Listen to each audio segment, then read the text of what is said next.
আমরা শহীদ প্রেসিডেন্ট জিয়াউর রহমানের যেই বাংলাদেশ, আমরা সেই বাংলাদেশকে দেখতে চাই।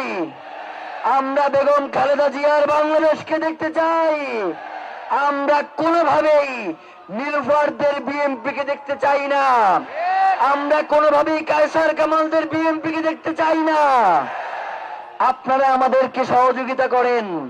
গতকালকে বিএনপির সাবেক মহাসচিব যিনি ছিলেন, তার পুত্রবধূ এবং পুত্র দুইজনেই আসছিলেন। তারা আমাদের এই আন্দোলনের সাথে একাত্মতা পোষণ করে গেছেন। আমরা তো এমন বিএনপিকেই ধারণ করি। আমরা চাই, যেহেতু আমাদের এটা সাংস্কৃতিক আন্দোলন, আমরা চাই আজকে এখানে জাসাস আসবে, আজকে এখানে সাইমু আসবে, আজকে এখানে কলরাব আসবে, আজকে এখানে বিপ্লবী সাংস্কৃতিক ঐক্য আসবে। আমরা চাই কোন দল, কোন মত, সকল কিছুর ঊর্ধ্বে গিয়ে এই জনতাকে আপনাদের প্রাধান্য দিতে হবে। বিএনপির কথা বললাম,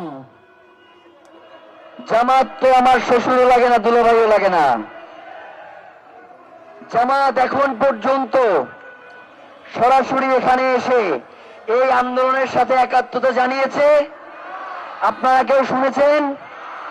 আমরা চাই বিএনপি, জামাত, এনসিপি প্রত্যেকের নিজস্ব রাজনৈতিক এজেন্ডা থাকবে।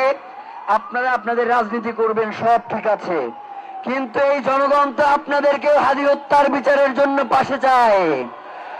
যদি আপনারা কোনোভাবে এই হাদি হত্যার যেই বিচার, সেই বিচারের জন্য আপনারা যদি সোচ্চার না হন, এই নির্বাচনে জনগণ আপনাদেরকে সোচ্চার করে দিবে।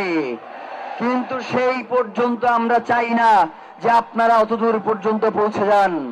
আমরা চাই বাংলাদেশের স্বাধীনতা, সার্বভৌমত্ব টিকিয়ে রাখার জন্য, ইনসাফের লড়াই করবার জন্য আওয়ামী লীগের বিরুদ্ধে সকল রাজনৈতিক দল মতের একতাবদ্ধ হওয়া প্রয়োজন।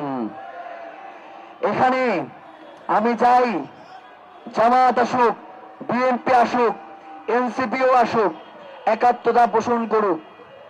কারণ ওসমান হাদি যতদিন বেঁচে ছিলেন, তিনি সব সময় আওয়ামী লীগের বিরুদ্ধে বিএনপি, জামাত সহ এনসিপি সকল রাজনৈতিক দলগুলোর একটা ঐক্য চাইতেন। এবং আমরা ইনকিলাব মঞ্চ শহীদ ওসমান হাদির এই আদর্শকে ধারণ করে আমরা চাই যে বাংলাদেশপন্থী রাজনৈতিক দলগুলোর মধ্যে একতা গড়ে উঠুক। কে ক্ষমতায় যাবে, কে ক্ষমতায় যাবে না, এটা তারা তাদের নিজস্ব রাজনৈতিক পরিমণ্ডলে আলাপ আলোচনার মধ্য দিয়ে গড়ে উঠুক। কিন্তু শহীদ ওসমান হাদিকে কোনোভাবেই কোনো দলের করা যাবে না, তার আদর্শকে কোনো দলের উপর চাপিয়ে দেওয়া যাবে না।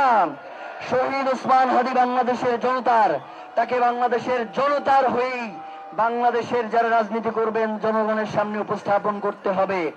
কোন দলের মধ্যে তাকে কক্ষিগত করা চলবে না।